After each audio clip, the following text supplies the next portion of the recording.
मामला सुलझा हुआ हो या विवादित, हर मुद्दे पर अपनी राय बहुत बेबाकी से रखने वाले असदुद्दीन ओवैसी साहब इस वक्त हमारे साथ हैं। और सबसे अहम बात आज की तारीख में, आप ज्ञानवापी मॉस्क पे जो भी सर्वे की बातें हैं उसमें जुडिशरी को चैलेंज करते हुए नजर आ रहे हैं। नहीं, मेरा राइट है कि मैं जुडिशरी के फैसले से ना इत्तेफाक करूं, इत्तेफाक ना करूं। मैं, ये मेरा डेमोक्रेटिक राइट है, कॉन्स्टिट्यूशनल राइट है। मैं उस फैसले को गलत मानता हूं। कौन सी उसमें आपत्तिजनक बात है? और मैं इसलिए उसको गलत मानता हूं क्योंकि भारत की पार्लियामेंट में 1991 places of religious worship act पास किया गया, जिसमें हम सब ने तय किया कि 1947 15 अगस्त को जो रिलीजियस स्ट्रक्चर होगा उसको नहीं बदला जाएगा, जिस हालत में उसी हालत में रहेगा। तो आपने कैसा उसका वीडियोग्राफी का ऑर्डर दिया, सर्वे का ऑर्डर दिया? भाई, आप पार्लियामेंट के एक्ट के खिलाफ जा रहे हैं। और दूसरा, जो बाबरी मस्जिद के जो सिविल टाइटल का सुप्रीम कोर्ट का जजमेंट आया, उसमें जजेस ने कहा, ऑनरेबल जजेस ने, फाजिल जजेस ने कहा कि वो 1991 प्लेसेस और रिलीजियस वर्शिप एक्ट भारत के संविधान के बेसिक स्ट्रक्चर का हिस्सा आपने करार दिया, आप उसके खिलाफ जाएंगे? क्या हो रहा है? कैसा अपील हो सकती है, चीजें नहीं, अदालत में आप कही जा सकती नहीं, है। अपील तो हो रही है, अपील तो है, मगर हम उस फैसले के सर्वे के खिलाफ हैं। आप क्या प्रीएम्प्ट कर रहे थे इसको जब आपने कहा था हमारा बाबरी मस्जिद के फैसले के दौरान? आपने जब फैसला आया बाबरी मस्जिद का, मैं उस वक्त भी और आज भी कह रहा हूं कि सुप्रीम कोर्ट का जो फैसला आया वो आस्था की बुनियाद पर था। मैंने जस्टिस JS वर्मा को कोट किया, जिन्होंने सुप्रीम कोर्ट के बारे में कहा था कि supreme court is supreme but not infallible. जब आपने ये कह दिया तो फिर अब इनको मौका मिल गया काशी और मथुरा का उठाने के लिए, और फिर ये लोअर कोर्ट का सर्वे कैसे कराएंगे आप? पार्लियामेंट का एक्ट है, आप किस बुनियाद पर सर्वे कराएंगे? क्या सर्वे कराएंगे आप? क्या मालूम कराएंगे आप वहां पर? आप मौका भारत को, जो हम और आप, जो ये जो मिलेनियल जनरेशन ने वो पुराशुभ दौर, वो बदतरीन दौर नहीं देखा पोस्ट डेमोलिशन ऑफ बाबरी मस्जिद और प्री डेमोलिशन का। आप फिर खुदा ना खास्ता हम उस राह पर ना चले जाए। क्यों आप इन चीज़ों को खोल रहे हैं? देखिए, खोलने की बात जहाँ तक है तो आप कहेंगे कि नफरत के बीज बोए जा रहे हैं, लेकिन uniform civil code article 44 directive principle of state policy, ये लागू करना जरूरी है। आर्टिकल 44 लागू करना जरूरी नहीं है, फंडामेंटल राइट्स का इन्फोर्समेंट जरूरी है। वो कोर्ट इंश्योर करता है। सुनिए, नहीं, वो तो सबको करना है, सरकार को भी, कोर्ट को भी। एब्सोल्यूट राइट मेरा आर्टिकल 29 है, आप 44 एब्सोल्यूट राइट नहीं है, 29 मेरा एब्सोल्यूट राइट है, आर्टिकल 21।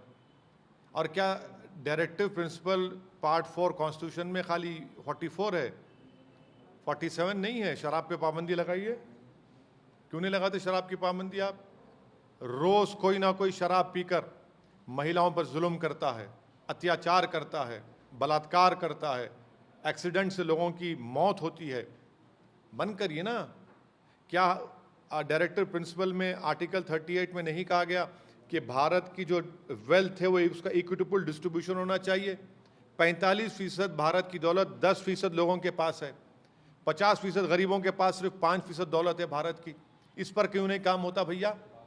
अनएम्प्लॉयमेंट को दूर करना डायरेक्टिव प्रिंसिपल का हिस्सा नहीं है? 7% के करीब अनएम्प्लॉयमेंट पहुंच चुका है, इसकी आपको फिक्र नहीं है। और आप आर्टिकल 44 की बात करते हैं। ये तो बताइए कि हमने नागालैंड, मिजोरम, जो हमारे नॉर्थ ईस्ट स्टेट्स को हमने उनके कल्चरल प्रोटेक्शन का राइट दिया, क्या आप वहां पर आग लगाएंगे? ये तो उनकी जिम्मेदारी है ना। नहीं, कैसे? वो जब लागू करना चाह रहे हैं तो वो इंश्योर करेंगे। आप क्या हिंदू मैरिज एक्ट, पार्लियामेंट का एक्ट खत्म करेंगे आप? उसको सप्तापदी को खत्म करेंगे आप? हिंदू अनडिवाइडेड फैमिली को खत्म करके मुसलमान क्रिश्चियन को देंगे आप?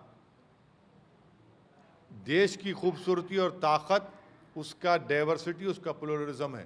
फैक्टर इन किया होगा ना ओवैसी साहब इन क्या लोगों ने, क्योंकि हर भारतीय जनता पार्टी राज्य मांग कर रही है कि यूनिफॉर्म सिविल कोड लागू हो।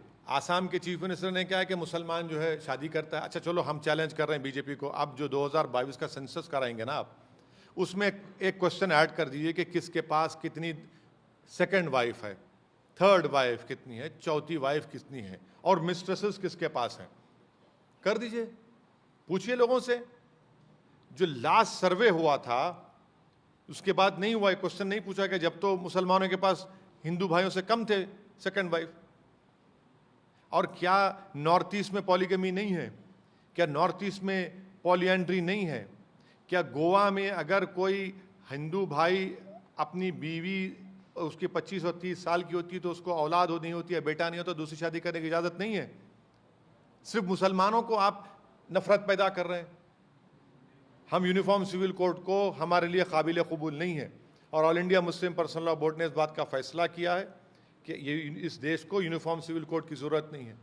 देखिए, यूनिफॉर्म सिविल कोड क्यों लाना चाह रहे हैं आप? सिर्फ मुसलमानों की नफरत में लाना चाह रहे हैं आप, देश के हित में नहीं लाना चाह रहे आप। हम हैदराबाद में बैठे हैं और लोगों को आश्चर्य और दुख दोनों हुआ कि यहाँ एक जघन्य हत्या हुई और ओवैसी साहब का रिएक्शन समय से बहुत बाद में आया, और उसके बाद जब आया भी सुनिए, ईद के दूसरे दिन आया ये वाक़या हुआ, बदतरीन वाक़या। अब क्या मैं टीवी चैनलों की हाजमे के लिए, टीवी चैनल के एंकर्स के टीआरपी बढ़ाने के लिए मैं रिएक्ट करूं? मुझे इख्तियार है ना कि मैं कब रिएक्ट करूंगा, कब बोलूंगा मैं।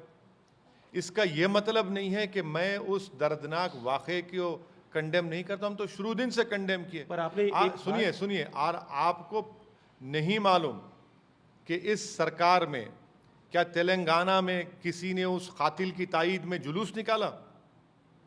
क्या कहा कि हम पैसे जमा करके वकील खड़ा करेंगे? क्या किसी ने उस कातिल के ऊपर फूल बरसाए? और इसके ऑपोजिट क्या हुआ था मध्य प्रदेश में? आसिफ नाम का लड़का साक्षी से शादी करता है तो आपने आसिफ के घर को डिमोलिश कर दिया बीजेपी ने। डिंडोरी के कलेक्टर ने ट्वीट करके कहा कि ये एंटी नेशनल है, शादी करना एंटी नेशनल, घर तोड़ा दिया आपने उसके बाप। सुनिए तो बात नहीं, सुनिए, क्या असदुद्दीन ओवैसी ने ऐसा किया यहां पर कुछ कि यहां की सरकार में हमने कुछ किया? यहां पर हम तो कमजोर और मजलूम के साथ खड़े हुए हैं। हमने उसको unequally without ifs and buts condemn किया है। अब आप बोलेंगे नहीं, आप कैमरा लगाते हैं, हम बोले क्यों बोले भाई? हम जब बोलना है बोलेंगे बराबर।